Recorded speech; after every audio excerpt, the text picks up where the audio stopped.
If the government is covering up knowledge of aliens, they're doing a better job of it than they do anything else. Stephen Hawking. July 8th, 1947. The front page of the Roswell Daily Record shocked the American public with its headline, "Roswell Army Airfield Captures Flying Saucer on Ranch in Roswell Region." No details of flying disc are revealed.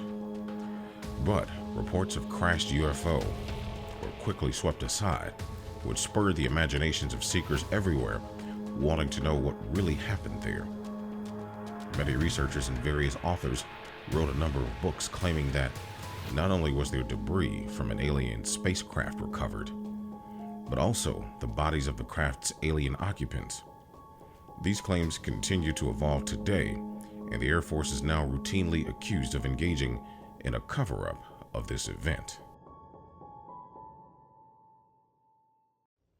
Before you leave office, will you let us know if there's aliens? Because this is the only thing I really want to know. I want to know what's going on. Would you ever open up Roswell and let us know what's really going on there? So many people ask me that question. I know, it sounds almost ridiculous, but it's actually the real question I want to know. It sounds like a cute question, but it's actually, there are millions and millions of people that want to go there, that want to see it. I won't talk to you about what I know about it, but it's very interesting. But Roswell's a very interesting place with a lot of people that would like to know what's going on. So you're saying you may declassify? Oh. You'll take it? Well, I'll have to think about that one, right? Can we separate fact from fiction? Can we piece together what happened? It was the insiders who eventually came forward and gave us a glimpse into the shadowy side of the U.S. government and collaborating corporations. If we could go back and check all the newspaper accounts of that summer, we would see a wave of flying activity. Headline after headline, one day after another, people were trying to get something on camera, anything to explain what was invading the American airspace at that time. It was just the beginning of the Cold War, and New Mexico was the heart of all military activity at that time. The 509th Bomb Wing Squadron, which had dropped the 2 atomic bombs on Japan 2 years before, was stationed at Roswell.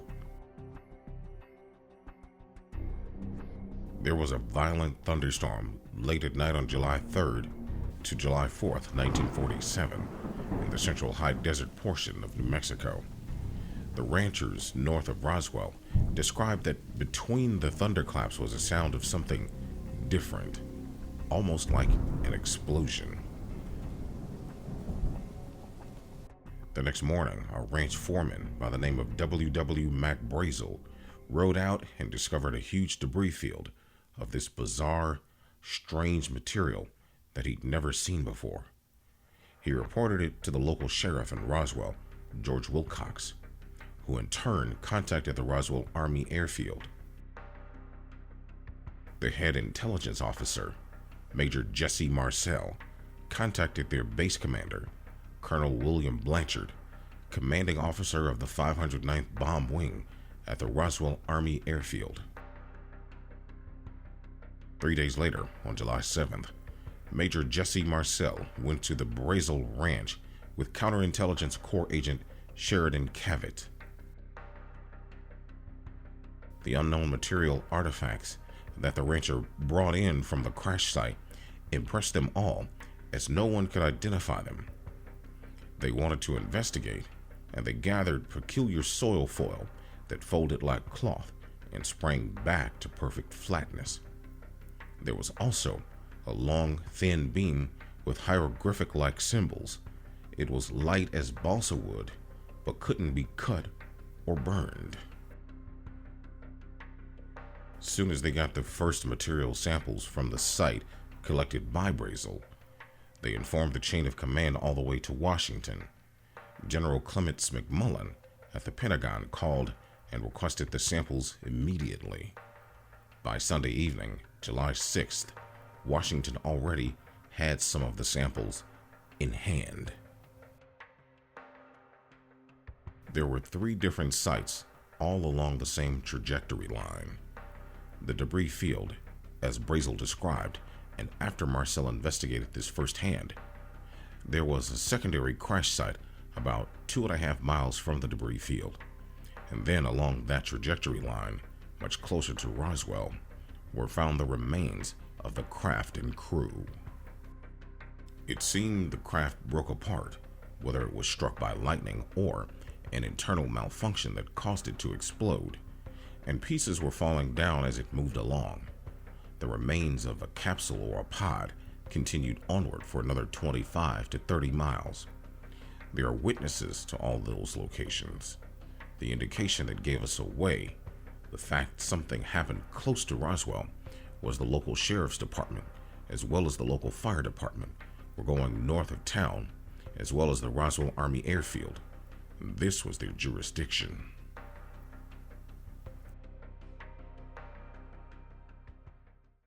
Colonel Blanchard ordered his public information officer, Walter Haut, to issue a press release that said one of those flying saucers people had been reporting that summer crashed northwest of Roswell. The next day, on July 8th, after the story broke on the front page of the Roswell Daily Record, the head of the 8th Air Force in Fort Worth, Texas, Brigadier General Roger Ramey, held a press conference with his Chief of Staff, Colonel Thomas DuBose, to falsely say there was no flying saucer. It was just a weather balloon that exploded in a thunderstorm. To strengthen his phony story, General Ramey had pieces of shredded weather balloon spread on the floor to be photographed so newspapers would run with his fabricated story, specifically to keep the public and the media from knowing about the alien presence.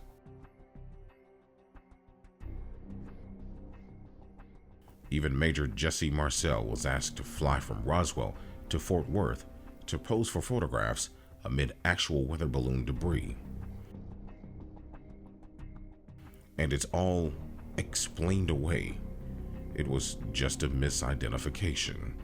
It was the first time in history, first and only time, that a weather balloon was misidentified as a flying saucer. But Major Marcel knew that what he'd gathered the day before from the Brazel Ranch was not a weather balloon.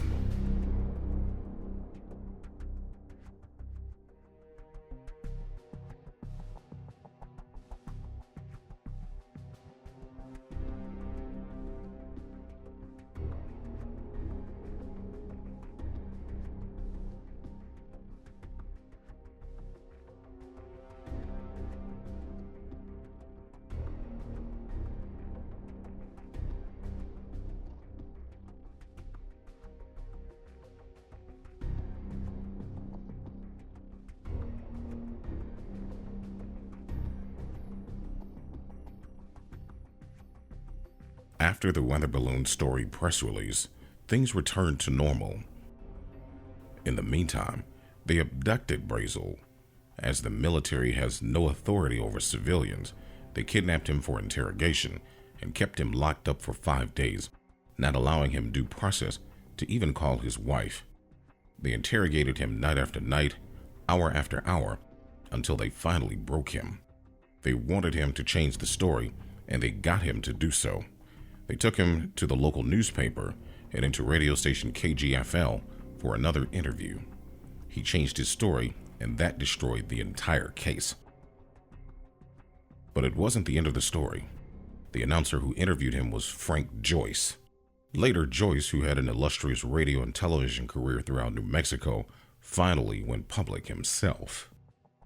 He said that once they went off microphone and were out of the lobby, Joyce noticed 2 MPs standing outside the doorway who'd obviously escorted him to the station. Then Joyce asked, "What about the little green men?" And Brazel, before he walked out, looked back to Joyce and said, "But they weren't green." That was his way of trying to tell him the truth, that they both knew what really happened. They must have scared Brazel to death. And there have been cases of local people who just ran into him at a local pub or restaurant, and the moment they would approach, he'd leave a full plate and walk out. He didn't want to discuss the matter, not out of embarrassment, but out of fear.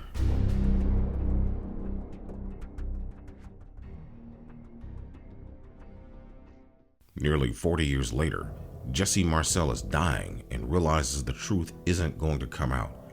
However, before his death in 1986, Major Marcel admitted there had been a cover-up, and he was forced to hold pieces of a weather balloon at a press conference to debunk the UFO crash story. Major Marcel's son, a flight surgeon, Jesse Marcel Jr, testified later his father brought home debris from the Roswell crash site in 1947. Marcel Jr. said his father brought home some of the debris and awakened him in the middle of the night to look at it, telling him it was something he'd never see again.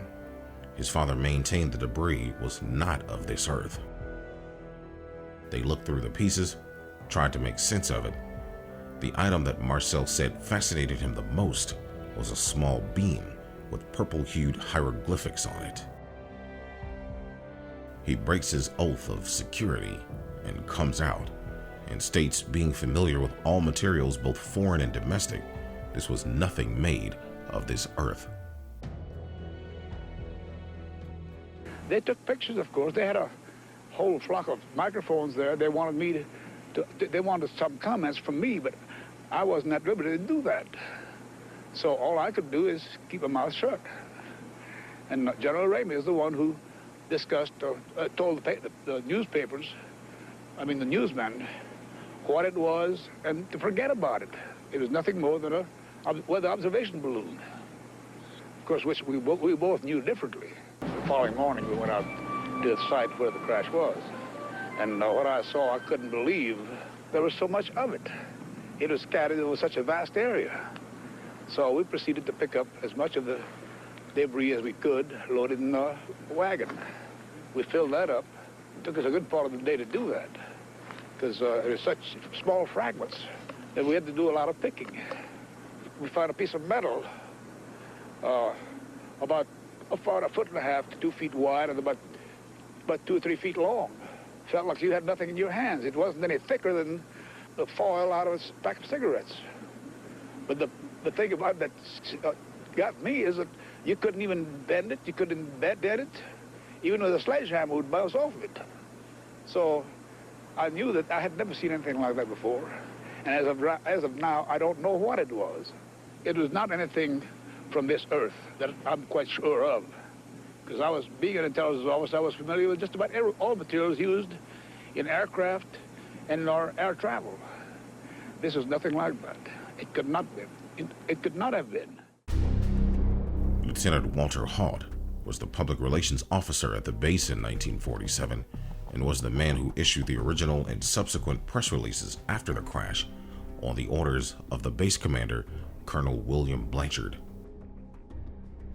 Haut died in December 2005, but left a sworn affidavit to be opened only after his death. Haut's affidavit talks about a high-level meeting he attended with base commander Colonel William Blanchard and the commander of the 8th Army Air Force, General Roger Ramey. Haut states that at this meeting, pieces of wreckage were handed around for participants to touch, with no one able to identify the material. He says the press release was issued because locals were already aware of the crash site, but the fact there had been a second crash site where more debris from the crash had fallen. The plan was that an announcement acknowledging the first site, which had been discovered by a farmer, would divert attention from the second and more important location. Haut also spoke about a cleanup operation where for months, military personnel scoured both sites, searching for all remaining pieces of debris, removing them and erasing all signs anything unusual. This ties in with claims made by locals that debris collected as souvenirs was seized by the military. Haut then tells how Colonel Blanchard took him to Building 84, one of the hangars at Roswell, and showed him the craft itself. He describes a metallic egg-shaped object around 3.6 to 4.5 meters in length and around 1.8 meters wide. He said he saw no windows, wings, tail, landing gear, or any other feature. He saw two bodies on the floor, partially covered by a tarp. They were described in his statement as about 1.2 meters tall, with disproportionately large heads. Toward the end of the affidavit, Haught concluded, "I'm convinced what I personally observed was some kind of craft and its crew from outer space." What's particularly interesting about Walter Haught is that in the many interviews he gave before his death, he played down his role and made no such claims. Had he been seeking publicity, he would surely have spoken about the craft and the bodies. Did he fear ridicule, or was the affidavit a sort of deathbed confession from someone who'd been part of a cover-up, but who'd stayed loyal to the end? His late wife said that for 30 years, they were getting late-night phone calls, still threatening them, still warning them.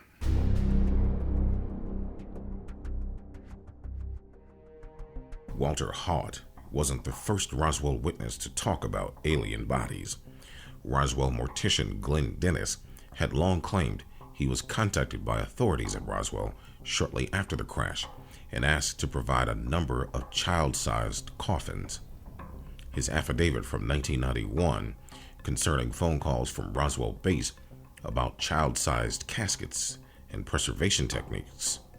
His confrontation in the base hospital with an officer who threatened his life, and a young mystery base nurse, often referred to as Nurse X, who allegedly participated in a preliminary autopsy of one of the aliens at the base hospital and provided him a description of the aliens when they met at the officers' club the next day. Dennis wasn't the first nor last Roswell witness talking about alien bodies, but he was for a long time the best known one. The nurse, he said, vanished immediately afterwards. Sergeant Frederick Benthal testified that he was an Army Air Force photographer, then 26 years old. He'd flown into Roswell from Anacostia Naval Air Station in Washington, D.C., possibly on July 7th. The following morning, he was taken out to a crash site about an hour and a half north of town. There, he photographed several alien bodies enclosed in a field tent and saw crash debris being hauled away in trucks. He first publicly appeared in the 1994 book Crash at Corona by Stanton, Friedman, and Don Berliner. An eyewitness recently found by Tom Carey and Don Schmidt to bodies and a live alien at the hospital was PFC Elias Benjamin, an MP in the 390th Air Service Squadron. He was ordered out to Hangar 84-P-3 on the morning of July 8th. There, he was put in charge of a security detail to escort 3 or 4 bodies on gurneys from the hangar to the hospital. There, they were covered with sheets, but one of the sheets slipped during transfer, and that's when Benjamin saw the grayish face and swollen, hairless head of a species he realized wasn't human. He, however, refused to tell his story until 2005, and according to Carey and Schmidt, was very emotional about it, several times breaking down in tears. His wife said he still had nightmares about the events. Sadly, but yet also gratifying, are more and more of the deathbed testimonies admissible in a court of law. The fact these people are stating right until their very last days that this did happen, that this was not a weather balloon, this was nothing conventional of any sort, that this was, as the very first press release, the recovery of a crashed flying saucer. Just imagine the scenario where you're about to go under the knife for major surgery, and you're lying there on a gurney, and you're with your daughter, and you wave her down and realize you may not come out of this. You may not even wake up. And you need to tell her this: The story is true. Don't let anyone try to tell you any different. The incident happened. There was a spacecraft.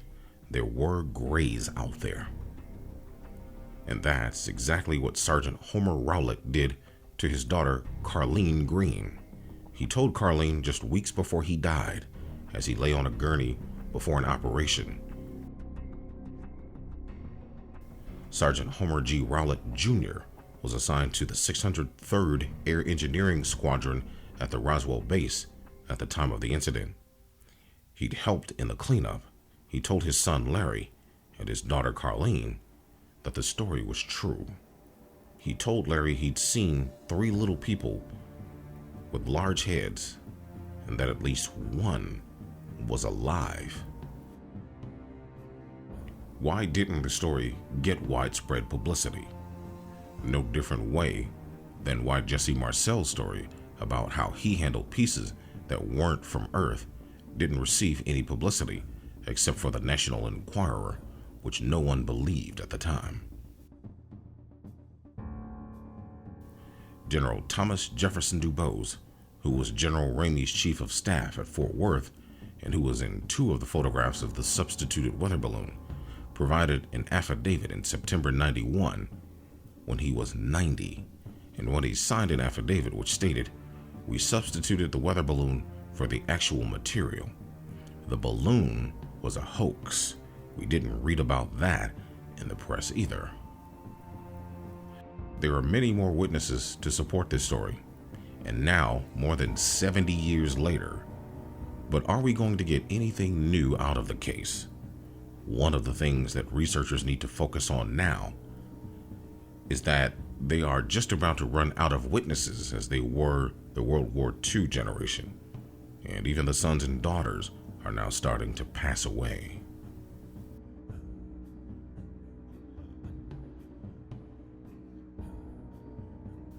Several years ago, there was a former CIA member who died, and right before he did, he said this.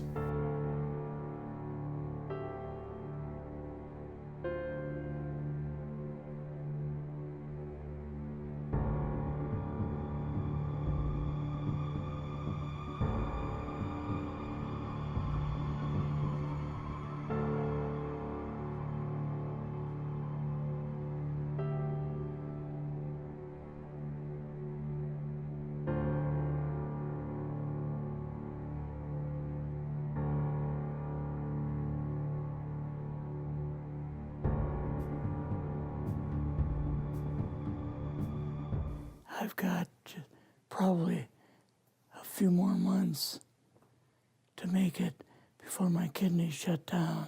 I started working with him on the project he was on, and that was Project Blue Book, and what they had found so far, as far as grays and aliens and the Roswell incident.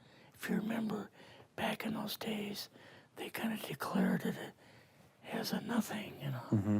Right. And they were telling the world all UFOs are misidentifications, hoaxes. Balloons. We've both got a new assignment. And he says, "Oh," I said, "Where are we going?" "Oh," he says, "We're going to the Capitol. We're going to be part of the Eisenhower push." He's trying to find out something all about these aliens that MJ-12 was supposed to find out, but never sent back reports to him. But they told us that the government had no jurisdiction over what they were doing. He says, "I want you to tell them, whoever is in charge, tell them that to get in, they have this coming week, to get into Washington and to report to me. And if they don't, I'm going to get the 1st Army from Colorado, and we're going to go over, we're going to take the base over. I don't care what kind of classified material you got. We're going to rip this thing apart. Eisenhower was going to invade Yes, Area 51. Yeah, with the First Army. They had like different saucer crafts. The very first one had the Roswell craft in. It was kind of crashed up, but apparently every alien that was in it died except for a couple. So you see the Roswell craft, and what are some of the others that you see? Well, the Roswell craft was really strange because it looked like real heavy aluminum foil.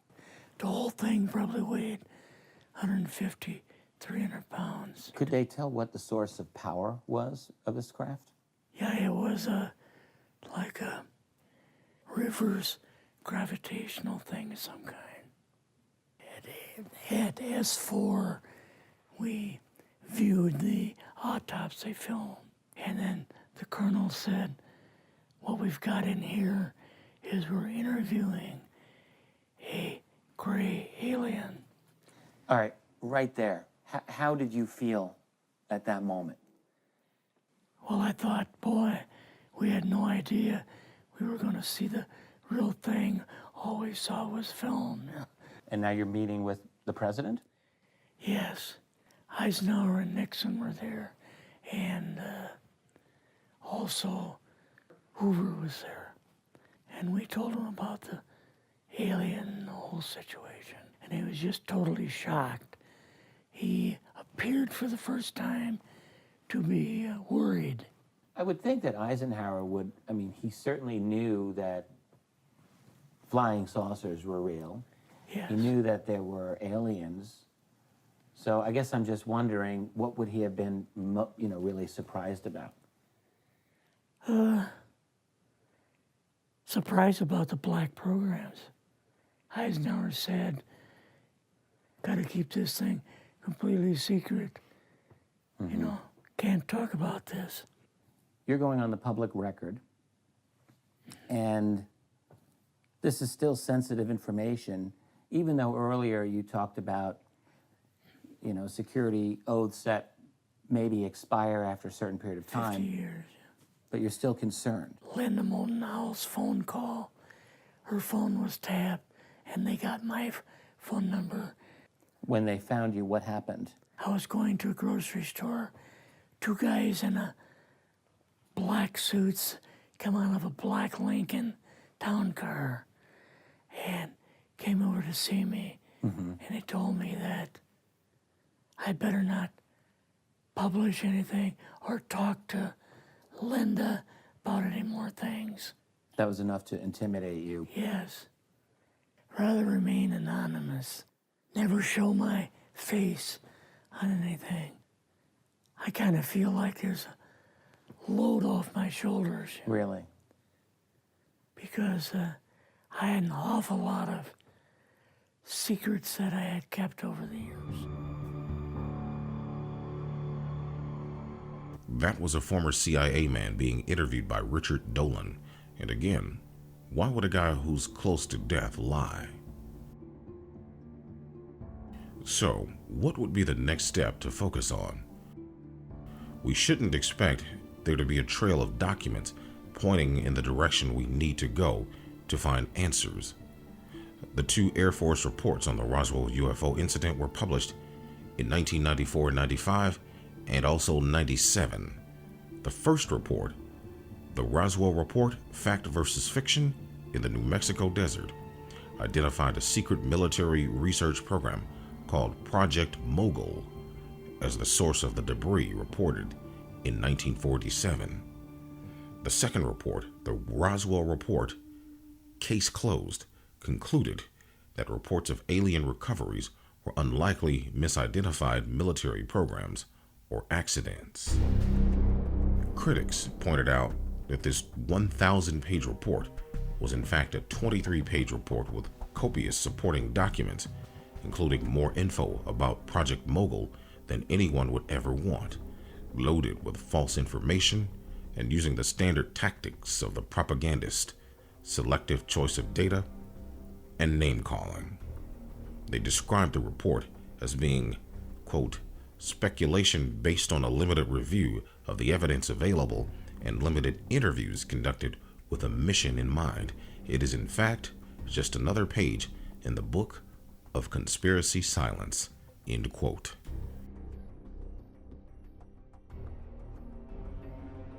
Congressman Steve Schiff, who requested the inquiry, also had problems with the report. Important documents, which would likely have shed more light on the incident, were reportedly destroyed. The GAO report states that the outgoing messages from Roswell Army Airfield for this period of time were destroyed without proper authority. These messages would have shown how officers explained the incident to their superiors. It's my understanding that these outgoing messages were permanent records which should never have been destroyed. The GAO could not identify who destroyed the messages or why, Schiff said.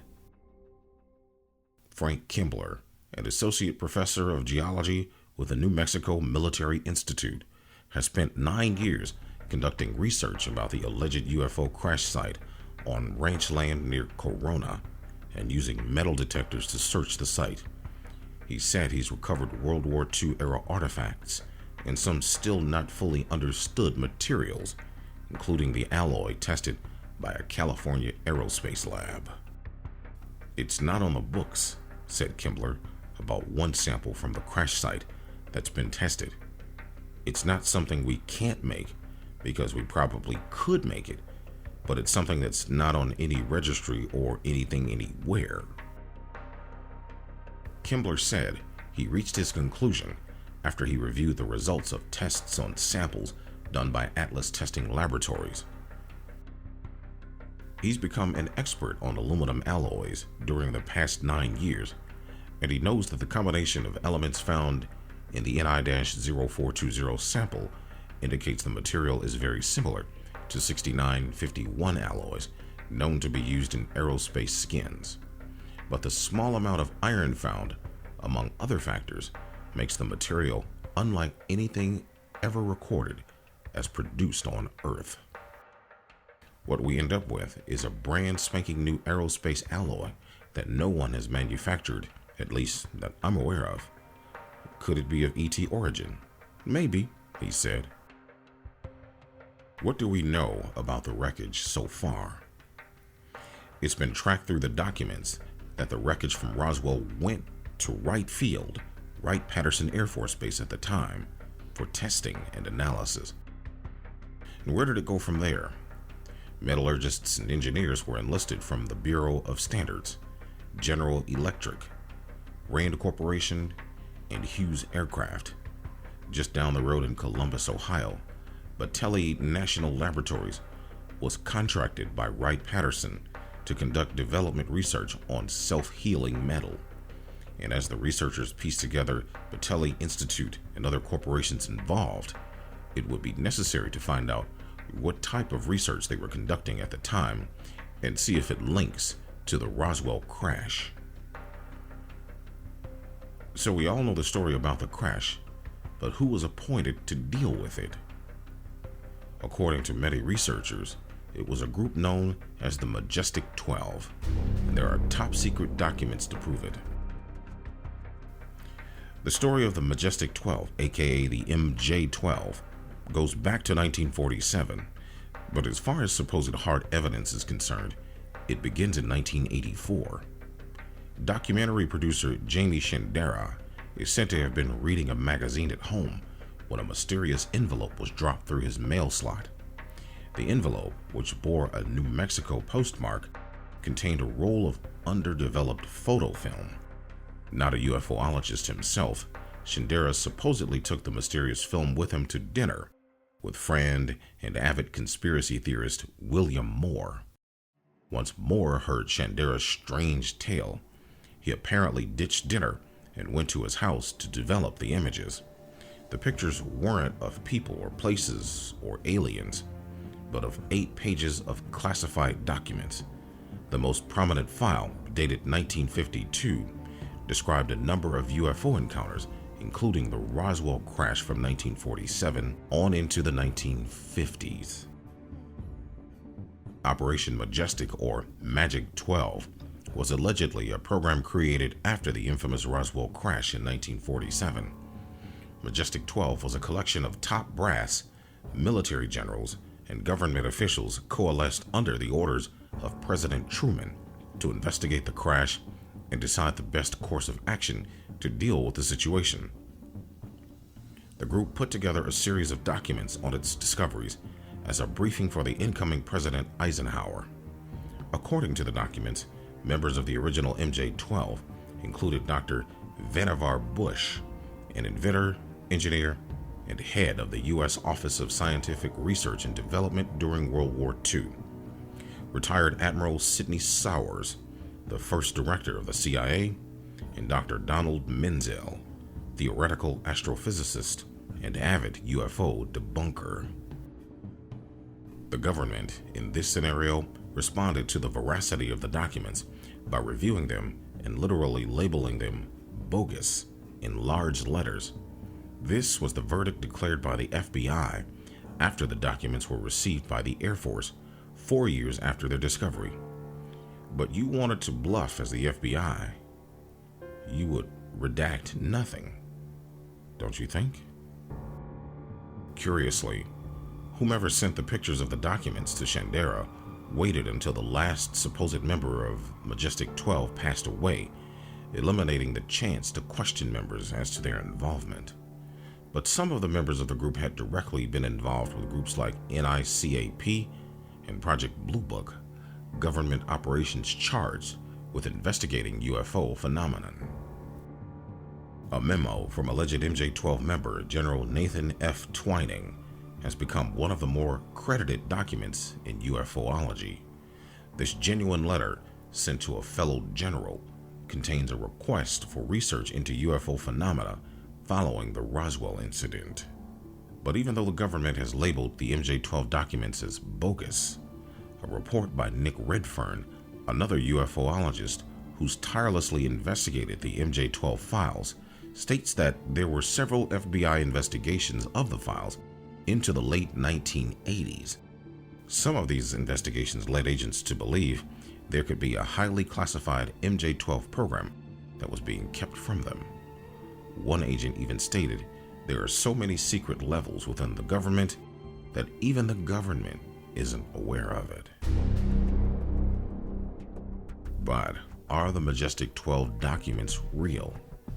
More came out to the public as having colluded with a government agent to spread disinformation about UFOs. The disinformation agent was Richard Doty. UFO organizations and researchers have long suspected that they're under some kind of government surveillance. Is it true, or is it paranoia? The answer is a little of both. Documents show that CIA officers infiltrated UFO organizations years ago. The Air Force Office of Special Investigations, for a period, spread disinformation about UFO cases and sent operatives to UFO conventions to gather intelligence. Richard Doty is one of the most controversial figures in the history of the UFO. Doty had a 20-year career with the Air Force, including years as a special agent for the Air Force Office of Special Investigations, the AFOSI.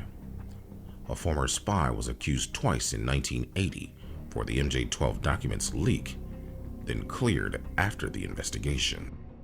You had these battles with UFO people for years, and they accused you of this and that and mentioned it in books. It caused actual harm in your life. 2 investigations, right? Yes. In 1987, I was investigated by the FBI for the MJ-12 documents. They claimed, the UFO researchers claimed I released them, I created them. I went through an investigation by the FBI, I was cleared. I took a polygraph, I was cleared. And again in '89, a different aspect of it came public. The FBI called me, the same agent that investigated me the first time, and said, I hate to do this again, but I need to talk to you again about this.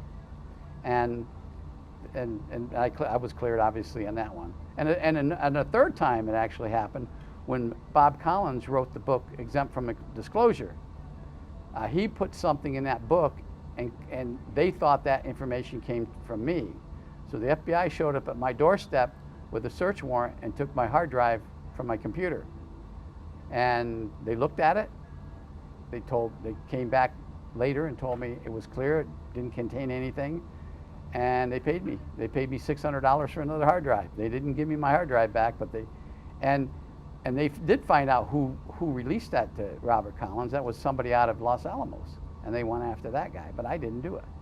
I don't want to go in too much detail about MJ-12, but you've been a link to that story and Bill Moore for a long time. You mentioned that you made a comment in passing earlier today that you think there's legitimate information in there.